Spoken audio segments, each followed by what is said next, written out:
جب ملک شام تشریف لے جا رہے تھے، جب ملک شام پہنچے تو آپ کے ٹانگوں پر، آپ کے کپڑوں پر، آپ کی داڑھی پر، آپ کے چہرے پر گرد و غبار تھے۔ کبھی پیدل چلتے، کبھی اونٹنی پر سوار ہو کر چلتے۔ اس طرح چلتے چلتے جب اخیر میں شام میں داخلے کا نمبر آیا تو آپ کے کرتے پر، آپ کے چہرے پر، داڑھی پر گرد و غبار تھا۔ ملک شام بہت ترقی یافتہ ملک تھا اس زمانے میں۔ تو آپ کے ساتھی حضرت ابو عبیدہ رضی اللہ تعالیٰ عنہ نے فرمایا، اے امیر المومنین، آپ ہمارے خلیفہ ہیں، آپ ہمارے بادشاہ ہیں، یہ ملک جس میں آپ داخل ہو رہے ہیں بہت ترقی یافتہ ملک ہے۔ اس ملک میں آپ ایسی حالت میں داخل ہو رہے ہیں یہ آپ کے چہرے پر غبار، داڑھی پر غبار، کرتے پر غبار، شامی لوگ دیکھ کر کیا رائے قائم کریں گے کہ مسلمانوں کا بادشاہ ایسا میلا کچیلا ہے۔ نحمده ونصلي على رسوله الكريم اما بعد۔ محترم حاضرین، মুফতি আজম সাহেব আল্লাহ তাআলার প্রশংসা এবং রাসূল আকরাম সাল্লাল্লাহু আলাইহি সাল্লামের প্রতি দরুদ ও সালাম পাঠ করার পরে পবিত্র কোরআনুল কারীমের আয়াত তেলাওয়াত করেছেন যে আল্লাহ তাআলা শানহু ইরশাদ করেন, ইয়া আইয়ুহাল্লাযীনা আমানু দুখুলু ফিস-সিলমি কাফা। এরপরে হযরত বলেন যে মুহতারাম উপস্থিতি, আপনারা অনেক দূর দূরান্ত থেকে এখানে একত্রিত হয়েছেন। আল্লাহ রাব্বুল আলামিন আমাদের প্রতি অনেক বড় দয়া করেছেন। তার দরবারে আমাদের অসংখ্য অগণিত শুকরিয়া এবং কৃতজ্ঞতা যে তিনি আমাদেরকে মুসলমানের ঘরে জন্মদান করেছেন। আমাদেরকে জন্মগতভাবেই আল্লাহ তাআলা ইসলাম নামক দ্বীন আমাদেরকে দান করেছেন। মেহমান বলেন, দ্বীন ইসলাম এটা এত বড় ইজ্জত আর সম্মানের নিয়ামত যে এর চেয়ে আগে বেড়ে এর চেয়ে বড় কোনো নিয়ামত হতে পারে না, এর চেয়ে বড় কোনো ইজ্জত এবং সম্মান হতে পারে না। হযরত একটি ঘটনা অবতারণা করেছেন যে ইসলাম কত বড় ইজ্জতের বিষয়। তিনি বলেন, দ্বিতীয় খলিফা হযরত ওমর ইবনে খাত্তাব রাদিয়াল্লাহু তাআলা আনহু, তিনি যখন খলিফাতুল মুসলিমিন ছিলেন, মুসলমানদের খলিফা ছিলেন, তখন তিনি একবার সফরে বের হয়েছিলেন। তৎকালীন শাম, সিরিয়া, শামের উদ্দেশ্যে তিনি রওনা করেছেন। ওই সময় শাম দেশ ছিল সর্বদিক থেকে একটি উন্নত অভিজাত দেশ। সেই শাম দেশে যখন তিনি রওনা হয়েছেন, মদিনা মুনাওয়ারা থেকে শাম বহু দূরত্বের পথ। এই পথে তিনি কখনো পায়ে হেঁটে চলেছেন, আবার কখনো সঙ্গে থাকা যে উটনির পিঠে চড়েছেন। তার সফর সঙ্গীকে কখনো উটের পিঠে চড়িয়ে নিজে পায়ে হেঁটেছেন, আবার কখনো নিজে উটের পিঠে চড়ে সঙ্গীকে পায়ে হাঁটিয়েছেন। এই দীর্ঘ পথযাত্রায় তার দেহ, তার চেহারা, তার দাড়ি, তার কাপড় চোপড়, এই সব কিছু একবারে ধুলো বালি মিশ্রিত হয়ে এগুলো ময়লা যুক্ত হয়ে গেল, ধুলো বালিতে মিশ্রিত হয়ে গেল। যখন তিনি শাম দেশে একটা নিকটবর্তী চলে গেছেন, তার সফর সঙ্গী হযরত আবু উবাইদা রাদিয়াল্লাহু তাআলা আনহু, তিনি বললেন, হে খলিফাতুল মুসলিমিন, হে মুসলমানদের বাদশাহ, আপনি এখন এই শাম দেশে প্রবেশ করবেন। এই শাম দেশের লোকের অত্যন্ত সভ্য, অভিজাত এবং অত্যন্ত উন্নত। তারা যখন দেখবে যে মুসলমানদের খলিফা, মুসলমানদের বাদশার এই অবস্থা, তার চেহারায় ধুলোবালি, তার দাড়িতে ধুলোবালি, তার কাপড় চোপড়গুলো ধুলোবালি মিশ্রিত, তখন তারা কি বলবে, কি মনে করবে? তো এইভাবে আবু উবাইদা রাদিয়াল্লাহু তাআলা আনহু যখন খলিফাতুল মুসলিমিনকে এই বিষয়ে কথা বলছিলেন, তখন হযরত ওমর রাদিয়াল্লাহু কি জবাব দিয়েছেন সেটা খুবই আকর্ষণীয়, সেটা আপনারা শুনুন। حضرت عمر فاروق رضی اللہ تعالیٰ عنہ نے حضرت ابو عبیدہ کے سینے پر ایک گھوسا مارا اور فرمایا کیا تم یہ سمجھتے ہو کہ ہمیں عزت کپڑوں کی وجہ سے ملی ہے؟ ہمیں جو عزت اللہ نے عطا فرمائی ہے وہ عزت اسلام کی وجہ سے عطا فرمائی ہے۔ ہم اس سے پہلے مختلف قسم کے کام گناہوں کے کرتے رہے، لڑکیوں کو زندہ درگور کر دیا کرتے تھے، لوگوں کو بیجا ناحق قتل کر دیا کرتے تھے، شراب پیتے تھے، جوا کھیلتے تھے، اور ایک دوسرے سے لڑائی جب ہو جاتی تو اس کو باقی رکھتے تھے، اس کو ختم نہیں کرتے تھے، اور نہ جانے کتنے کرپشن ہمارے اندر پائے جاتے تھے۔ اللہ تعالیٰ نے ہمارے اوپر کرم فرمایا، یہ ایک نبی ہمارے اندر بھیجا، اور نبی نے آ کر کے ہم کو اسلام کی تعلیم دی اور اسلام کا راستہ دکھایا، اور جس کی وجہ سے ہم کو اللہ تعالیٰ نے عزت عطا فرمائی۔ ہم پہچاننے لگے کہ خدا کیا ہے، خدا کے احکام کیا ہیں، خدا نے کن باتوں کا حکم دیا ہے، کن باتوں سے روکا ہے۔ ان تمام چیزوں کو پہچاننے والے بنے ہم اسلام کی وجہ سے۔ الاسلام یعلو ولا یعلا، اسلام ہمیشہ اونچا رہے گا، کبھی نیچا نہیں ہوگا۔ اس لیے اسلام کی عزت ہمارے لیے سب سے بڑی عزت ہے۔ اسلام کی عزت سب سے بڑی عزت ہے، اسی کی وجہ سے میں ہم سے آج ساری دنیا ڈرتی ہے، خوفزدہ ہو جاتی ہے۔ মেহমান বলেন আবু ওবায়দা রাদিয়াল্লাহু আনহু যখন খলিফাতুল মুসলিমের সামনে এই কথাগুলো বললেন, তো খলিফাতুল মুসলিমিন তিনি হযরত আবু ওবায়দার সিনার মধ্যে তিনি হাত দিয়ে আঘাত করলেন আর বললেন যে তুমি কি বলছো হে আবু ওবায়দা, তুমি কি বলছো?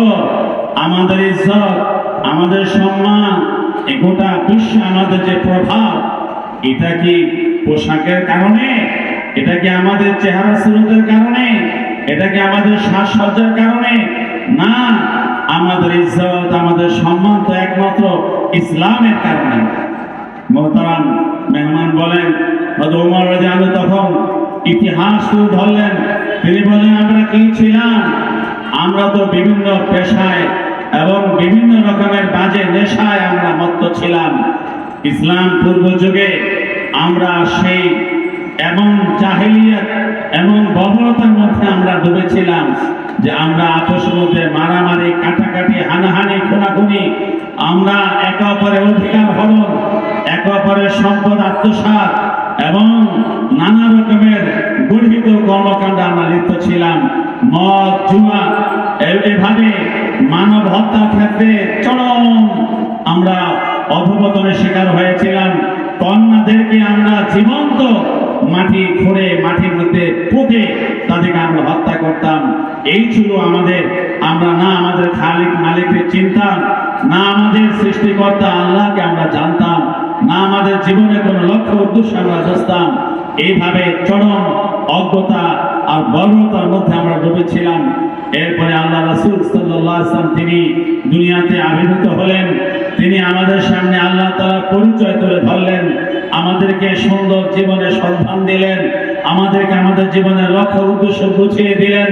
সেই ইসলামকে যখন আমরা গ্রহণ করলাম, সে আল্লাহকে যখন আমরা গ্রহণ করলাম, সে আল্লাহর প্রতি যখন আমরা যথাযথ বিশ্বাসী হলাম, আর ইসলামকে আমাদের জীবনে যখন আমরা ফিট করে নিলাম, ইসলামকে যখন আমাদের জীবন অনুসরণ শুরু করলাম, তখন আমাদের জীবন পরিবর্তন হয়ে গেল। যেখানে আমাদের কোনো ইজ্জত ছিল না, সম্মান ছিল না, এই ইসলামকে জড়িয়ে করে ইসলামের মাধ্যমে আল্লাহ তাআলা আমাদেরকে সম্মানিত জাতি বানিয়ে দিলেন, গৌরবান্বিত জাতি বানিয়ে দিলেন। আমাদের ইজ্জত, আমাদের সম্মান, আমাদের প্রভাব প্রতিপত্তি গোটা বিশ্বে প্রতিষ্ঠিত হলো।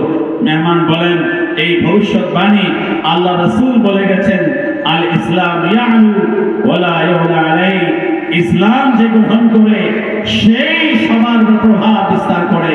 ইসলাম মানুষকে প্রভাবশালী বানায়, ইসলাম মানুষকে ইজ্জতওয়ালা বানায়, ইসলামের উপর কারো প্রভাব প্রতিষ্ঠিত হয় না।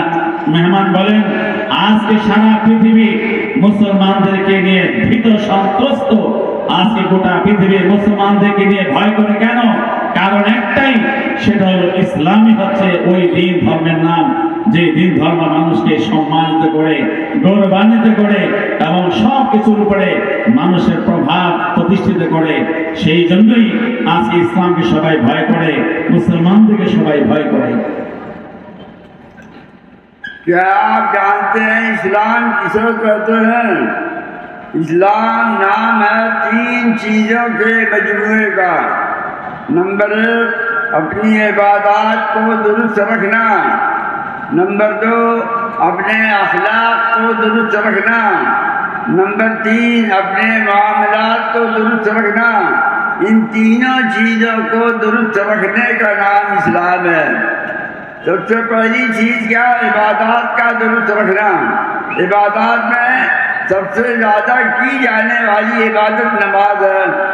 नमाज को ले लीजिए, हम नमाज पढ़ते हैं रोज़ाना 5 टाइम, दिन रात में 5 दफ़ा नमाज पढ़ते हैं। नमाज हम किस तरह पढ़ते हैं और किस तरह पढ़नी चाहिए? नमाज पढ़ने का तरीका शरीयत ये बता रहा है कि तुम अल्लाह के लिए नमाज पढ़ते हो, लिहाजा नमाज पढ़ते हो तो अल्लाह की तरफ तुम्हारा ध्यान होना चाहिए। अल्लाह की तरफ हमारा ध्यान होना चाहिए, जो खुशू और खुजू के साथ नमाज पढ़नी चाहिए। वही नमाज हमारी जानदार होगी जो अल्लाह की तरफ ध्यान लगाकर पढ़ी जाए, और जो लापरवाह दिल के साथ नमाज पढ़ी जाए, सिर्फ उठक बैठक कर ली जाए, वो नमाज नहीं है। नमाज की हकीकत और रूह से खाली नमाज होगी वो, और उस नमाज का वो असर हमारे ऊपर नहीं होगा। हदीस पाक में आता है मेरे मोहतरम बुजुर्गों, हदीस पाक कुरान पाक में खुद मौजूद है। अल्लाह ताला ने नमाज का फायदा ये बताया है, इन्नस्सलात तनहा अनिल फहशाइ वल मुनकर, कि नमाज बेहयाइयों से रोक देती है, बेहयाइयों से और बुरे कामों से रोक देती है। जो नमाज सही तौर पर पढ़ता है तो नमाज का असर उस पर ये पड़ता है कि बुरे कामों से बचने लगता है, बेहयाई के कामों से, गुनाह के कामों से, अल्लाह की बगावत से, अल्लाह की नाफरमानियों से बचने लगता है वो। ये है नमाज मेरे मोहतरम बुजुर्गों। आज हमारी नमाज क्या है जी?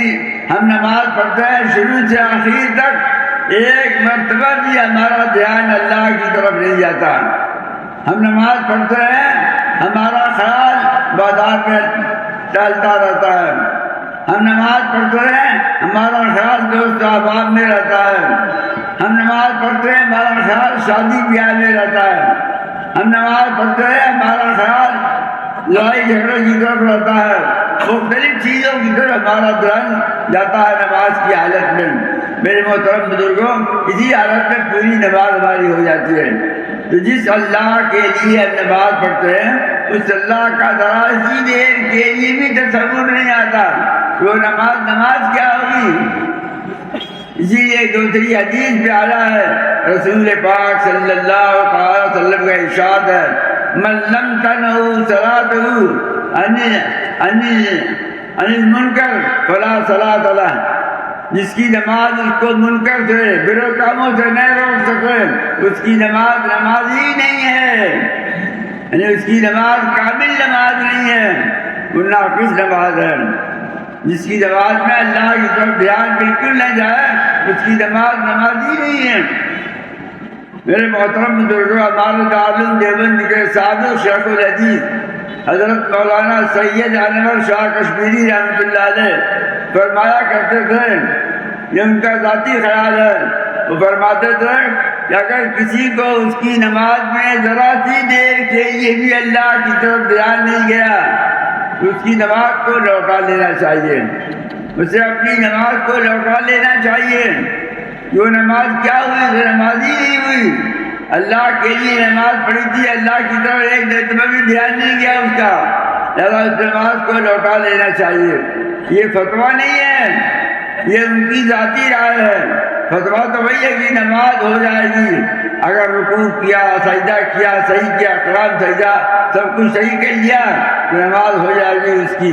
لیکن حضرت مولانا بڑے متقی پرہیزگار تھے، وہ فرمایا کرتے تھے کہ ایسی نماز جس میں اللہ کی طرف تھوڑی دیر کے لیے بھی دھیان نہ گیا اسے اپنی نماز لوٹا لینا چاہیے۔ تو میرے محترم بزرگوں، نماز ایک ایسی عبادت ہے کہ بہت اللہ تعالیٰ کی طرف دھیان لگا کر پڑھنے کی ضرورت ہے۔ ہمارے علماء کرام نے اس کے لیے ایک طریقہ بتایا ہے۔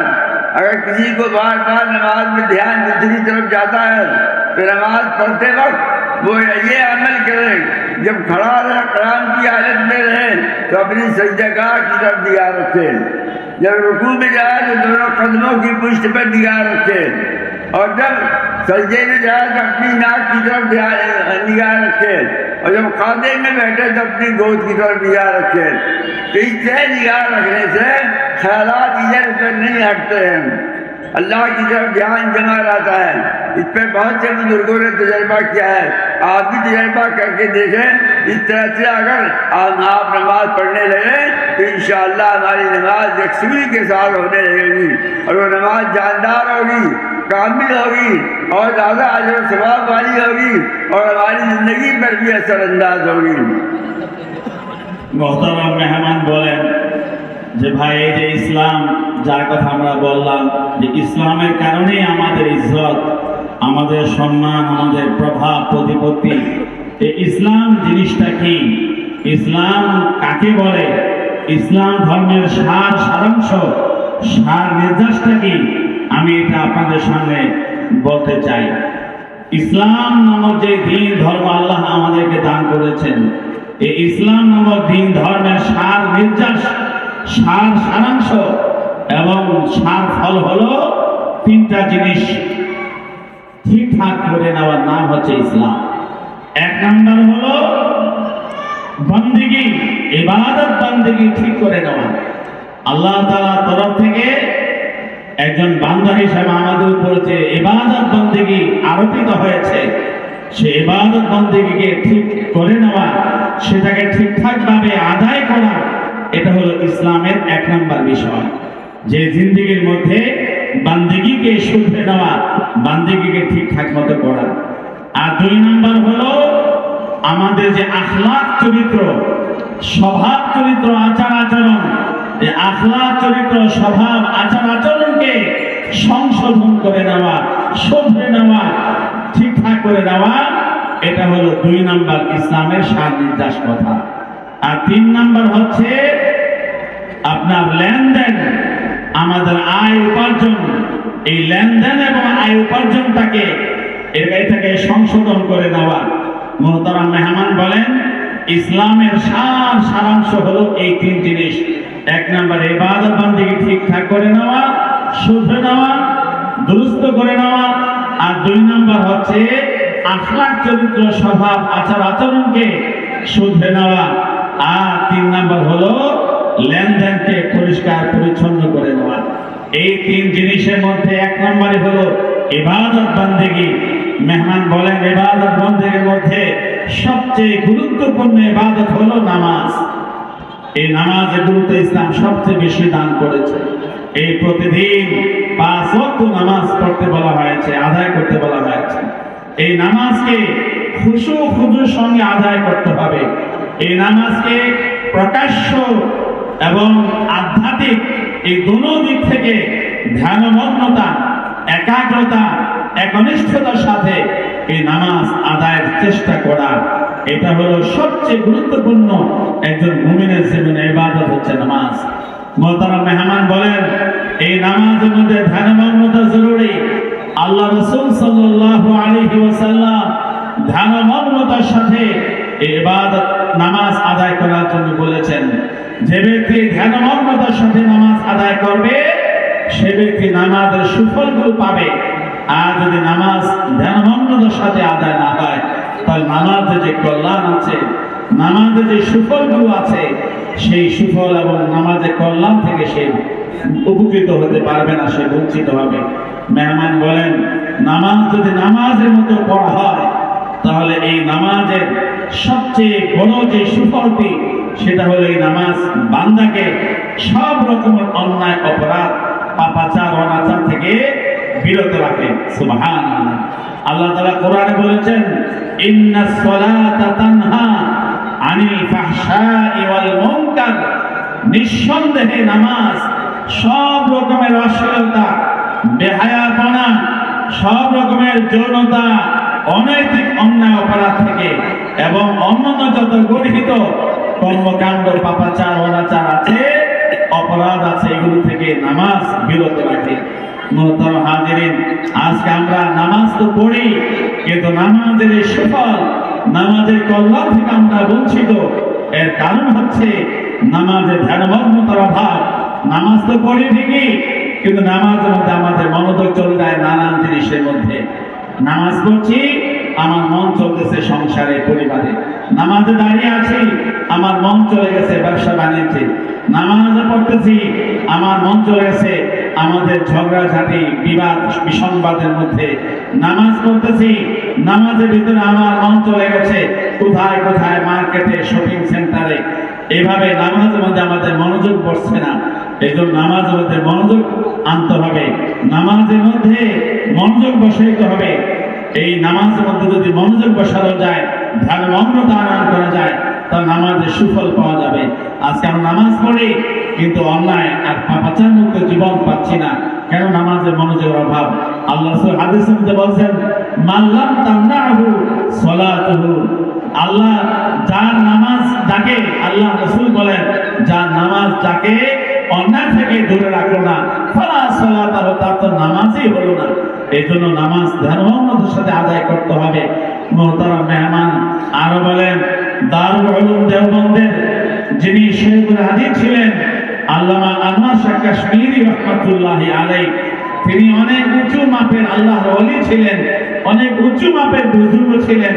তার একটি বৈশিষ্ট্য ছিল এটা, যে ধ্যানমগ্নতার সাথে নামাজ আদায় করা। এটা ছিল তার একটা বিশেষ বৈশিষ্ট্য, এটা ছিল তার সবচেয়ে বড় বুজুর্গি, যে ধ্যানমগ্নতার সাথে নামাজ আদায় করতে পারা। এই জন্য হযরত তার অবস্থান থেকে বলেছেন, যদি এটা ফতোয়া না, ফতোয়া হলো কোন ব্যক্তি যদি নামাজ পড়ে দাঁড়ানোর তার ফরজ আদায় করেছে, রুকুর ফরজ আদায় করেছে, সেজদার ফরজ আদায় করেছে, বৈঠক করেছে, তাহলে তার ফরজ আদায় করে যদি কেউ নামাজ পড়ে প্রকাশ্যে, তার নামাজ হয়ে গেছে। এই কথাই তো ফতোয়া দেওয়া হবে। এই কথা বলা হবে না যে তুমি নামাজকে আবার রিপিট করো, আবার দ্বিতীয়বার পড়ো, আবার পুনরায় পড়ো।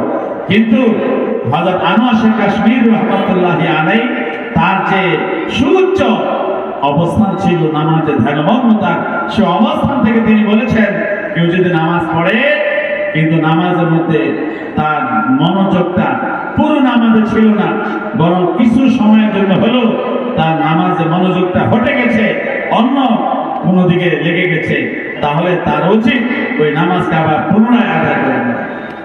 এই এমন গুরুত্ব দেওয়া হয়েছে নামাজের ব্যাপারে।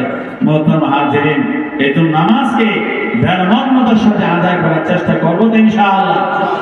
তো নামাজের মধ্যে ধ্যানমগ্নতার সৃষ্টি কিভাবে হবে? এই জন্য হযরত বলেন, একটা অভিজ্ঞতা, একটা তাজরিবা, একটা অভিজ্ঞতা থেকে বলছি, এটা আপনারা করে দেখতে পারেন।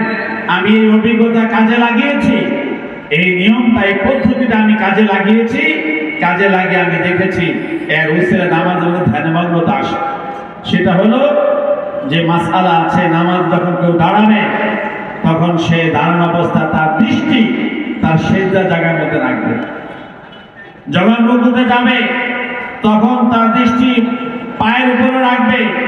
যখন সে রুকুতে যাবে পায়ের উপরে রাখবে। যখন সে সেজদা যাবে তো নাকের দিকে তার দৃষ্টিটা রাখবে।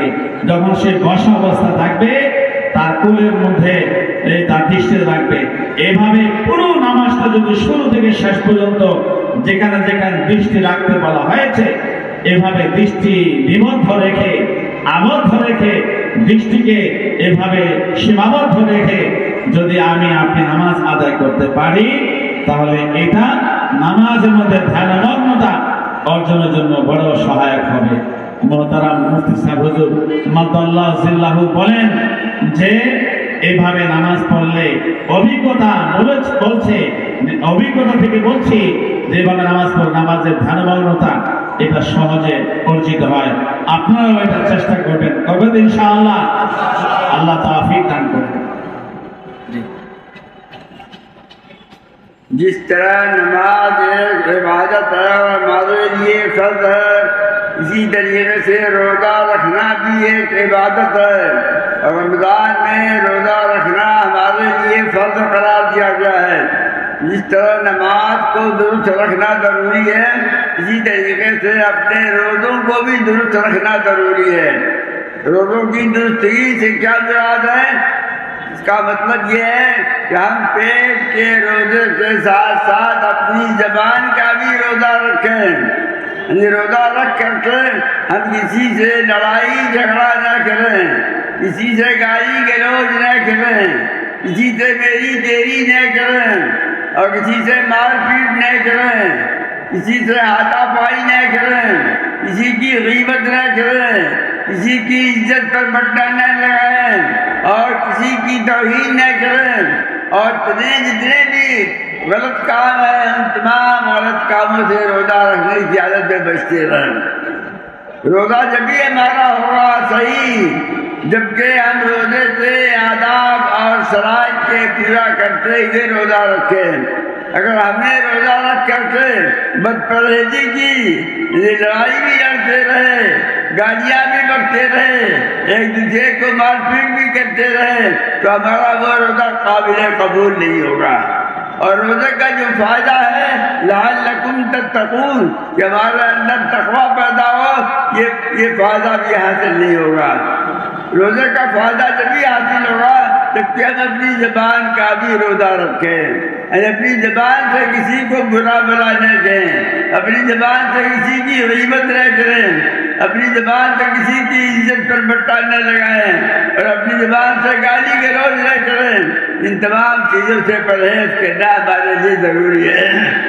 तो इन चीज़ों का लिहाज करना रोज़े की हालत में ज़रूरी है। हदीस पाक पे आता है अगर रोज़ा तुम रखो और तुम्हारे पास कोई लड़ाई झगड़ने वाला करने वाला आ जावे तो तुम मुझसे ये कह दो मैं रोज़े से हूँ। यानी रोज़ेदार लड़ा नहीं करता है, रोज़ेदार लड़ाई नहीं लड़ता है, रोज़ेदार लड़ाई लड़ने वाले का जवाब लड़ाई के साथ नहीं देता है। ये अदब बताया गया है बुखारी शरीफ की हदीस है। मेरे मोहतरम बुजुर्गों, ये लड़ाई झगड़ा नहीं करना चाहिए। रोज़े की हालत में बहुत पाकीज़ा ज़िंदगी गुजारनी चाहिए। किसी के साथ कोई बदतमीजी की बात, गाली गलौज की बात नहीं होनी चाहिए। ज़बान से ज़बान की हिफाजत करना समय से हर वक्त ज़रूरी है। ज़बान की हिफाजत करना तो आदमी के लिए हर वक्त ज़रूरी है। लिहाजा हमें हर वक्त अपनी ज़बान को गलत चीज़ों से बचाना चाहिए। हदीस पाक पे आता है कि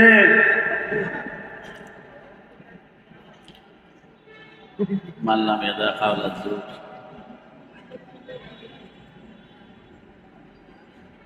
من حسن اسلامی المرء ترکہ ما لا یعنی، ترمذی شریف کی حدیث ہے کہ اسلام کے محاسن میں، اسلام کی خوبیوں میں سے، اسلام کی میرٹس میں سے یہ بات ہے کہ اسلام کا ماننے والا جو ہے وہ کوئی لایانی بات نہ کہے، لایانی کام نہ کرے، نہ لایانی بات کہے۔ مسلمان کی شان یہ نہیں ہے۔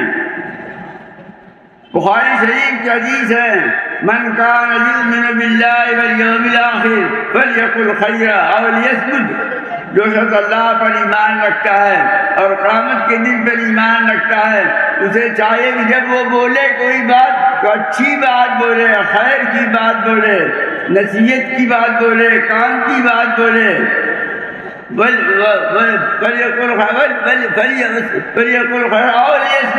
اگر اچھی بات نہیں بول سکتا ہے تو اسے چاہے کہ خاموشی اختیار کرے، لیکن غلط بات بول کر کے، لایانی بات بول کر کے اپنی زبان کو گندا کرنا یہ روزے کے منافی ہے، روزے سے خراب بات ہے، روزے کے اجر و ثواب کو ختم کرنے والی بات ہے۔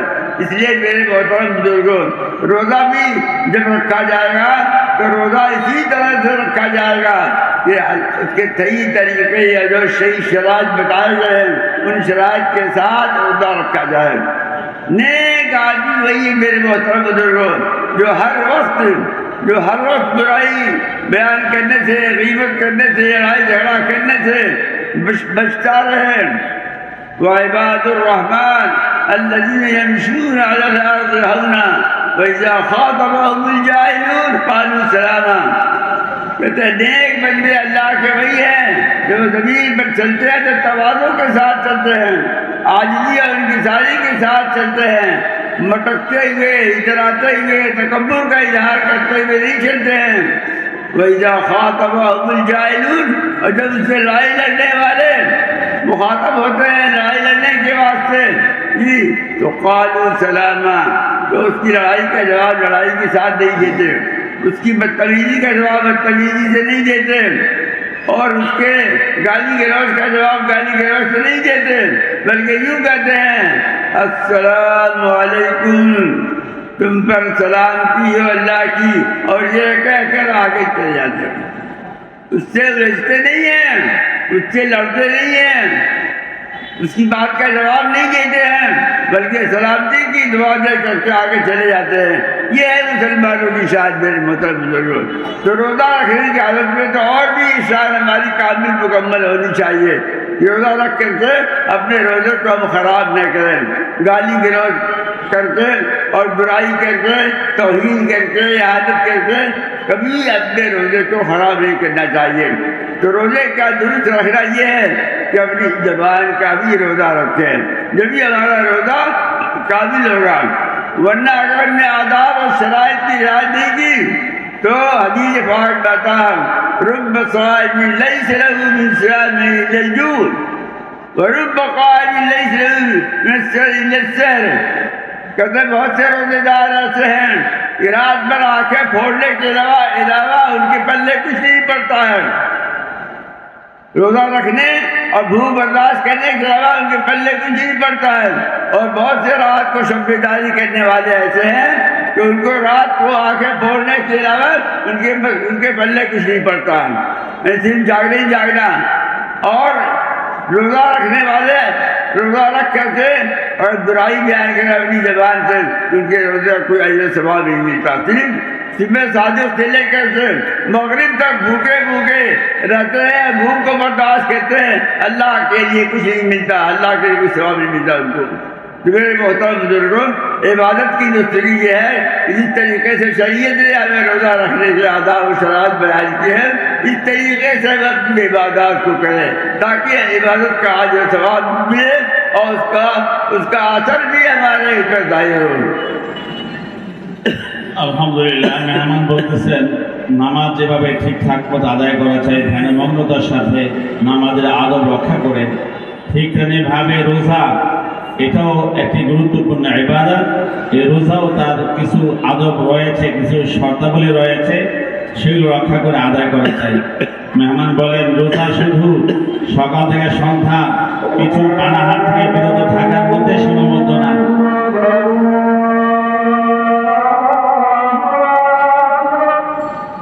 আজানের জবাব দেয়।